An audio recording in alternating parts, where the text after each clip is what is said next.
নমস্কার।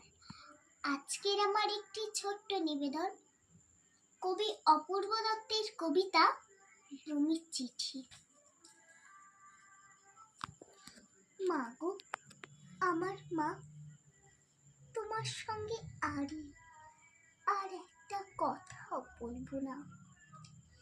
গেল বছর পুজোর সময় সেই যে আমায় ফেলে দিদার কাছে যাচ্ছি বলে কোথায় চলে গেলে। তখন থেকে তোমার জন্য বসে আছি মা।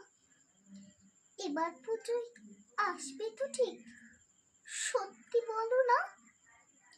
বাবাটা মা এতই বোকা, কিচ্ছু জানে না।